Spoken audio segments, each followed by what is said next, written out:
वर्तुल, जिसको भूगोल भी कहते हैं। जन्म छो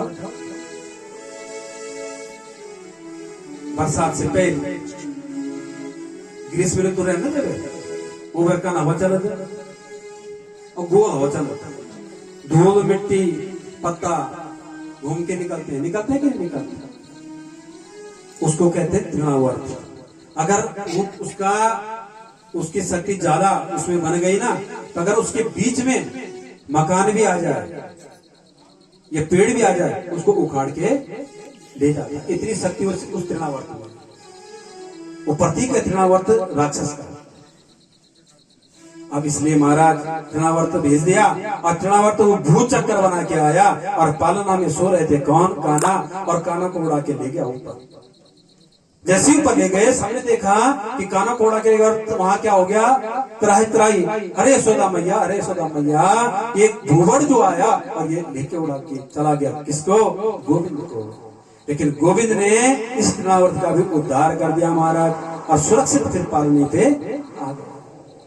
बोले बांके बिहारी लाल की, बाल मुकुंद भगवान की।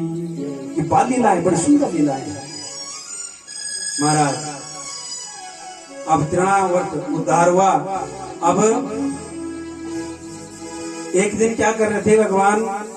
मैया के साथ खेल रहे थे और नंद बाबा वहां पूजा कर रहे थे अपनी गौशाला में।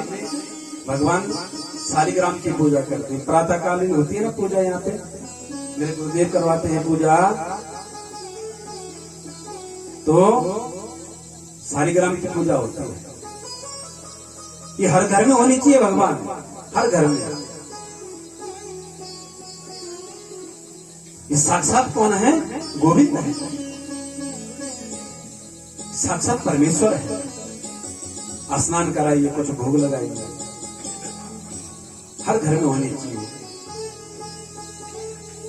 आजकल तो एक प्रचलन ऐसा भी हो गया है कि जहां जाओ और भगवान की डोली लेके चले जाते हैं, कहीं भी निकल जाते हैं। लेकिन ऐसा नहीं है, ऐसा दिखाव करने की जरूरत नहीं है। भगवान जहां तुम्हारे मंदिर पे बैठे हुए हैं ना, बिठा रखे हैं, जहां तुमने प्रतिष्ठित कर रखा है भगवान को, वही रहने दो। श्रद्धा विश्वास से वही फूल अर्पित करो, जल अर्पित करो, दुग्ध दही जो भी है, माखन मिश्री जो भी हो सके, पुत्र पत्र पुष्प। भगवान तो पत्र पुष्प से भी खुश हो जाते हैं। और आजकल कहीं भी निकल जाओ, अब भक्ति है या नहीं है ये तो ईश्वर जाने, लेकिन भगवान को दिखाओ पसंद नहीं है, भगवान को छल पसंद नहीं है, भगवान को कपट पसंद नहीं है। भगवान को प्रेम का भाव पसंद है, प्रेम चाहिए भगवान को। आहा, नंद बाबा आज स्नान करवा रहे हैं और घुट अब भगवान ने जनक गोया लगा बोल रहा हूं।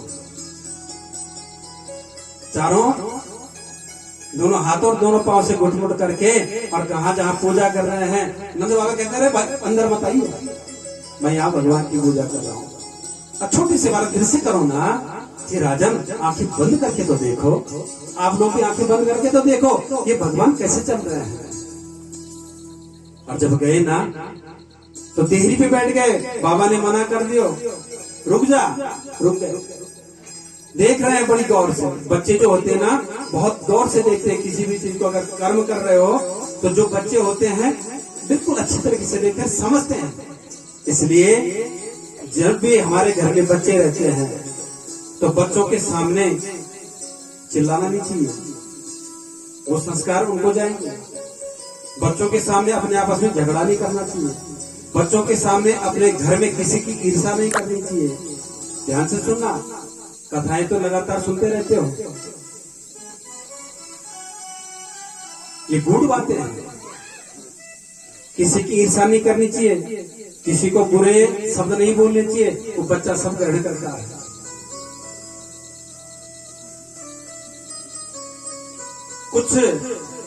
कुछ कर्म जो भी है वो बच्चों के सामने नहीं करना चाहिए।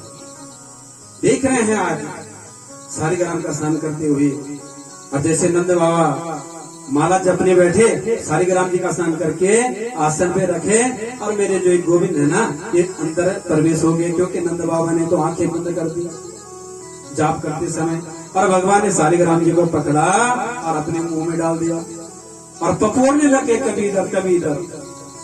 क्यों? क्योंकि वहां शहद पड़ते हुए देखा, दूध पड़ते हुए देखा, माखन लगते हुए देखा, मिश्री देखी, तो सोचे कि जब इतना स्नान लगातार नित्य कर्म मेरे बाबाजी कराते हैं तो कितने मीठे होंगे।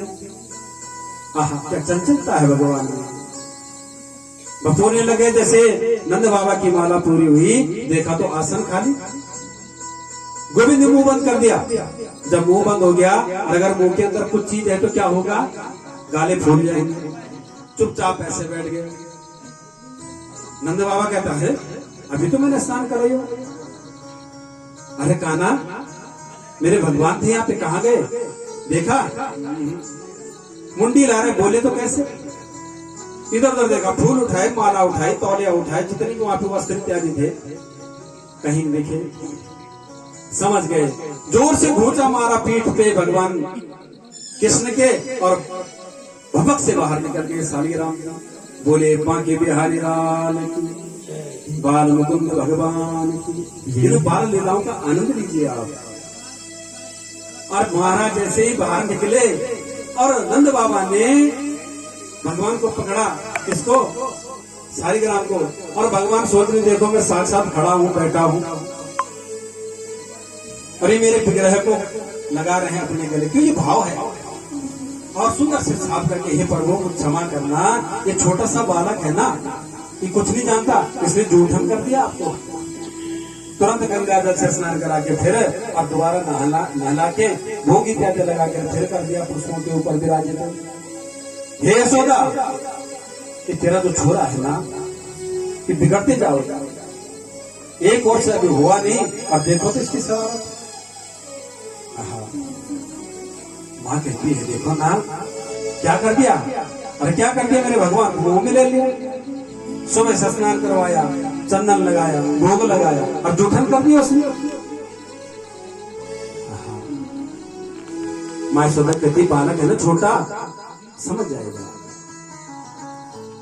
आज जब 1 वर्ष के पूर्ण हो गए तो वसुदेव मथुरा में उन्होंने सोचा, एक बालक मेरा 2 वर्ष का हो गया और एक वर्ष का हो गया, लेकिन ऐसे उत्सव मना कि यहाँ नंद बाबा भूल गए कि नामकरण भी करना है, नामकरण ही नहीं किया।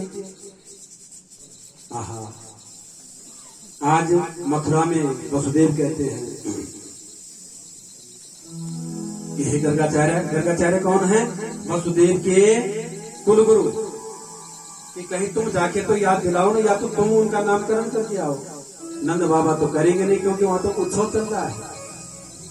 अब गर्गाचार्य कहते हैं कि जाने के लिए तो मैं चला जाऊंगा, लेकिन ये वसुदेव, अब देखो ना, अगर मैं वहां जाऊं और नामकरण कर दूं और अगर कंस को पता चल जाए, विदित हो जाए कि वहां गर्गाचार्य जी नामकरण करने गए थे, तो निश्चित है उसकी जो शंका है, जो उसको संशय है, वो बलवती हो जाएगी। वो समझ आएगा कि वही उनके पुत्र हैं जो 8वां गर्भ है। और फिर दूसरी बात यह है ना कि नंद बाबा जो भी उत्सव कराते हैं खूब धूमधाम से कराते हैं, सबको पता हो जाता है।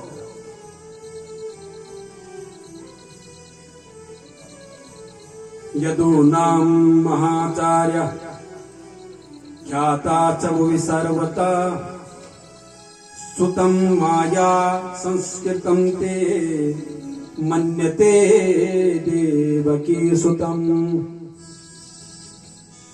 क्योंकि मैं यदु वंशियों का आचार्य हूं और वहां जाऊंगा तो समझ जाएगा, कंस समझ जाएगा। वसुदेव कहते तुम कुछ भी करो, पर जाओ या उनको स्मरण करवा दो। उनकी आज्ञा पे उनसे वसुदेव से चले कुलगुरु और कहा गोकुल में। और जैसे गोकुल में पहुंचे तो नंद बाबा के